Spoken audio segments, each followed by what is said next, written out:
மாயாஜால தீவு கடலோரமா தரியாகஞ்சுன்னு ஒரு கிராமம் இருக்கு. 11-12 வயசு இருக்கிற சாகர் அவங்க அப்பா அம்மாவோட அந்த கிராமத்துல வாழ்ந்து வந்தான். சின்ன வயசுல அவன் கேட்ட கதை என்னன்னா, பக்கத்துல கடலோரமா மாயாஜால தீவு இருக்கான். அது திடீர்னு கடலுக்குள்ள இருந்து வெளியே வருமா. ஜனங்க அதுல பிக்னிக் கொண்டாடுறதுக்காக போவாங்க. அதுக்கப்புறம் திடீர்னு ஒரு நாள் அது தண்ணிக்குள்ள மாயமா மறைஞ்சிருமா. கொஞ்ச நாள் கழிச்சு மறுபடியும் அது கடலுக்குள்ள இருந்து வெளியே வருமா. அதுக்கப்புறமா ரொம்ப தூரத்துல இருந்து ஜனங்க அதை பாக்குறதுக்காகவும் பிக்னிக் கொண்டாடுறதுக்காகவும் வருவாங்களாம். அம்மா அப்பா எப்படி 4 மாசத்துக்கு ஒரு தடவை தீவு கடல்ல இருந்து வெளியில வருமோ அதே மாதிரி இப்பயும் வெளியில வந்திருக்கு. இந்த தடவை நாமளும் அந்த தீவை சுத்தி பார்க்க போலாமா என்ன? இல்ல, அந்த தீவு கடலுக்கு நடுவுல இருக்கு. ஒருவேளை நீ அந்த தீவு பக்கத்துல விளையாடும் போது கால் தவறி தண்ணிக்குள்ள விழுந்துட்டா என்ன பண்றது? அப்படியெல்லாம் விழமாட்டாமா. என்கிட்ட என் நண்பன் என்ன சொன்னானா, அந்த தீவை சுத்தி 4 பக்கமும் வேலி போடப்பட்டிருக்கான்.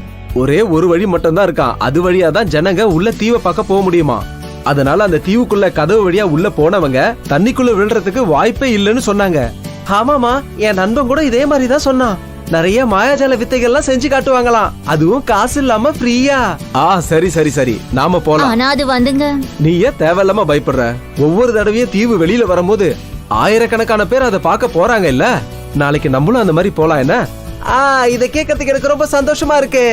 இங்க பாரு டோண்டு, இந்த தடவை தீவுக்கு நிறைய பேர் வந்திருக்காங்க. ஆமா கோண்டு, ரொம்ப சரியா சொன்ன. ஆனா நம்மளோட டார்கெட் 20,000 பேரு. ஆனா 12,000 பேர் தான் வந்திருக்காங்க. கவலைப்படாத, சாயங்காலத்துக்குள்ள 20,000 பேர் கண்டிப்பா வந்துருவாங்க. இங்க பாரு கண்ணா, என்ன வேணும்? மாயாஜால வித்தியை பார்க்க தயாரா இருக்கியா? என்ன வேணும்னு கேட்டீங்களே, நான் என்ன கேக்குறது? உங்ககிட்ட தான் எதுவுமே இல்லையே. உனக்கு என்ன வேணும்ன்றத தாராளமா சொல்லுப்பா. எனக்கு முட்டை, முட்டைக்குள்ள இருந்து கோழி, அப்புறம் கோழிக்குள்ள இருந்து முட்டை வேணும். அப்படியா? இந்தா வாங்கிக்க. அடேங்க அப்பா, உன்னோட 2வது கைய கொஞ்சம் காட்டு. அம்மாவுக்கு அங்க இருக்க விருப்பமே இல்ல. அதனால வேற வழி இல்லாம அவங்க சாயந்தரத்துக்குள்ள அந்த இடத்த விட்டு வந்துட்டாங்க. அதனால அவங்க அம்மா மேல இவன் ரொம்ப கோவப்பட்டான். ஆனா அவன் கோபம் எப்ப தணிஞ்சதுன்னா, அடுத்த நாள் காலையில அவனோட நண்பன் அவன் வீட்டுக்கு அழுதுகிட்டே வந்தப்ப. அடே என்னாச்சு சம்பு? நேத்து ராத்திரி அந்த மாயாஜால தீவுக்குள்ள உங்க அம்மா அப்பாவோட தங்கறதா இருந்ததுல, அது மட்டும் இல்லாம மிச்சம் இருக்க விளையாட்டெல்லாம் இன்னைக்கு நாள் பூரா விளையாடணும்னு நினைச்சல, இங்கேயே வந்த? நான் என்னன்னு சொல்ல, நேத்து ராத்திரி அந்த தீவுல தங்க ஒரு காட்டேஜ் எடுத்திருந்தோம். எல்லாரும் தூங்கும் போது விடிய காலையில அந்த தீவு தண்ணிக்குள்ள மூழ்க ஆரம்பிச்சிருச்சு. என்னோட அப்பா அம்மா, அப்புறம் ஃப்ரெண்டு, அப்புறம் அவங்க அப்பா அம்மா எல்லாரும் சேர்ந்து பயமா மறைஞ்சு போயிட்டாங்க. என்ன? அது சரி, நீ ஏன்பா மறைஞ்சு போல? நான் சூச்சு போலான்னு தான் எந்திரிச்சேன். அந்த ராத்திரியில மாயாஜால தீவு பார்க்க எப்படி இருக்கும்னு ஆசைப்பட்டு தான் நான் வெளியில வந்தேன். அந்த நேரத்துல தான் அந்த தீவு முழுகுச்சு. நான் எப்படியோ கஷ்டப்பட்டு நீச்சல் அடிச்சு கரைக்கு வந்து சேர்ந்துட்டேன் தெரியுமா? பாத்தியா, இதனாலதான் ராத்திரியில அங்க தங்க கூடாதுன்னு உன்கிட்ட சொன்னேன். சம்பு, உனக்கு ஞாபகம் இருக்கா? அந்த இடத்துல 2 மெஜிஷியன் இருந்தாங்கல்ல, கோண்டு அப்புறம் தோண்டு. அவங்க 2 பேரும் தீவுக்கு 20,000 பேர் வரணும்னு டார்கெட் வச்சிருந்தேன்னு சொல்லிக்கிட்டு இருந்தாங்க. ஆனா அந்த சமயத்துல வெறும் 12,000 பேர் தான் இருந்தாங்க. ஒருவேளை சாயங்காலம் ஆகறதுக்குள்ள அந்த தீவுல மொத்தம் 20,000 பேர் கூடுனதுனால அந்த மெஜிஷியன் நினைச்ச மாதிரி அவங்க டார்கெட் அச்சீவ் பண்ணதுனால அவங்க தீவோட சேர்ந்து மக்களையே கூட்டு போயிருந்தாங்கன்னா அப்படி நடக்க எப்படி வாய்ப்பு இருக்கு சொல்லு? உனக்கு நீச்சல் அடிக்க தெரியும் இல்லையா? இதெல்லாம் ஒரு கேள்வின்னு கேட்காத. நான் கிராமத்துல வளர பையன், 10க்கு கடற்கரை ஓரமா இருக்கேன். இப்படி இருக்கும்போது நீச்சல் தெரியாதா? ஏன் கூட வா. எங்க வான்னு சொல்றேன்ல. ஏய், இப்போ நீ என்ன பண்ற? நாம இந்த லெட்டரை ஊர் தலைவர் வீட்டுக்குள்ள போட்டுட்டு கடல்ல நீந்தி போகலாம், சரியா? ஊர் தலைவர் வீட்டோட ஜன்னல் வழியா அந்த பேப்பரை தூக்கி போட்டுட்டு அந்த 2 பசங்களும் கடல்ல நீந்தி போனாங்க அந்த இடத்தை கண்டுபிடிக்க. ஜம்பு, இங்க இருக்க வேலிகளை நீ பாத்தியா? இந்த வேலிகளை பாக்கும்போது அந்த மாயாஜால தீவை சுத்தி எப்படி இருந்ததோ அப்படிதான்ப்பா இதுவும் இருக்கு.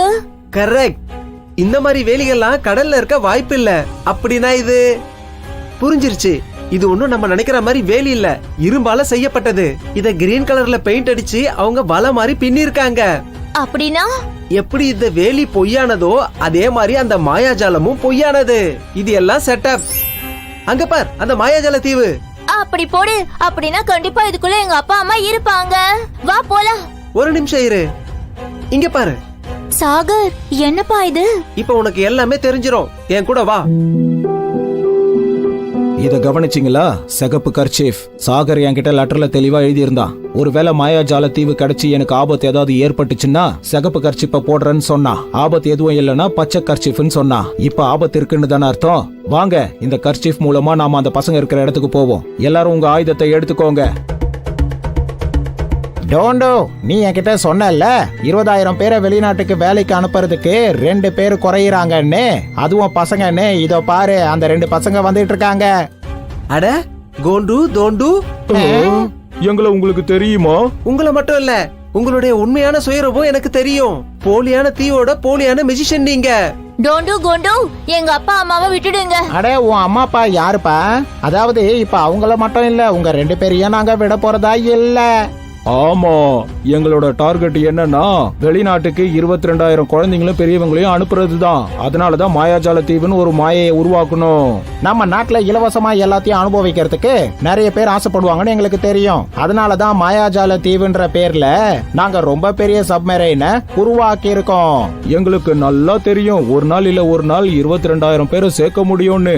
அப்போ அன்னைக்கு மொத்தமா சேர்த்து எல்லாரையும் மாயமாக்கிடலாம்னு முடிவு பண்ணோம். அது மட்டும் இல்ல, பாக்குற மக்கள் எப்பவும் போல இப்பவும் மாயாஜால தீவு மறைஞ்சிருச்சுன்னு நினைப்பாங்க. அதே மாதிரி அதுல இருக்கிற மனுஷங்களும் மாயமா மறைஞ்சிட்டாங்கன்னு நினைப்பாங்க. அது மட்டும் இல்லாம நாங்களும் எந்த பிரச்சனையும் இல்லாம வெளிநாட்டுல வித்துருவோம். ஏன்னா அங்கதான் இவங்களோட உடல் உறுப்புக்கு எங்களுக்கு அதிகமான பணம் கிடைக்கும். புரியுதா? அது மட்டும் இல்ல, நாங்க கோட்டீஸ்வரங்கள் ஆயிடுவோம். டோண்டோ, இவங்க 2 பேரையும் போடி. வெளிநாட்டுக்கு பிளைட்டுக்கு நேரம் ஆயிடுச்சுப்பா. வெளிநாட்டுக்கு போறதுக்கான நேரம் வரல, உங்களுக்கு ஜெயிலுக்கு போறதுக்கு நேரம் வந்துருச்சு. இவங்கள புடிங்க. ரொம்ப நன்றி சாகர் தம்பி. உன்னோட புத்திசாலித்தனத்தினாலையும் உன்னோட தைரியத்தினாலையும் தான் நம்ம கிராமத்தை சேர்ந்தவங்க மட்டும் இல்ல, அக்கம் பக்கம் கிராமத்தை சேர்ந்தவங்க எல்லாரையும் வெளிநாட்டுக்காரங்க கிட்ட இருந்து காப்பாற்ற முடிஞ்சது. ஆனா உங்க எல்லாருக்கும் எப்படிப்பா சந்தேகம் வந்துச்சு இது மாயாஜால தீவு இல்ல போலின்னு? ஏன்னா இது நாங்க ரொம்ப நாள் கஷ்டப்பட்டு பிளான் போட்ட ஒண்ணாச்சே. நேத்து நான் இந்த மாயாஜால தீவை சுத்தி பார்க்கும் போது நீயும் தோண்டுவும் பேசுனதை நான் ஒட்டி கேட்டேன். அதாவது உங்களுக்கு 20,000 பேர் தேவைங்கிறத. ஆனா நீங்க 12,000 பேர் தான் சேர்ந்திருக்கிறதா சொன்னீங்க. அது மட்டும் இல்லாம சாயங்காலத்துக்குள்ள 20,000 பேர் சேர்ந்துருவாங்கன்னு சொன்னீங்க. அதே மாதிரி சாயங்காலத்துக்குள்ள 20,000 பேர் சேர்ந்த உடனே இந்த மாயாஜால தீவு மறைஞ்சிடுச்சு. அப்ப எனக்கு எல்லாம் புரிஞ்சிருச்சு, இதுல ஏதோ பிரச்சனை இருக்குன்னு. பாத்தியா கோண்டு, இவன் கிட்ட இருந்து ஒரு விஷயத்தை இப்ப நம்மளால நல்லா கத்துக்க முடியுது. அது என்னன்னா, நல்ல வேலையோ கெட்ட வேலையோ அதை பத்தி நாம வெளிப்படையா யாருக்கிட்டையும் டிஸ்கஸ் பண்ண கூடாது.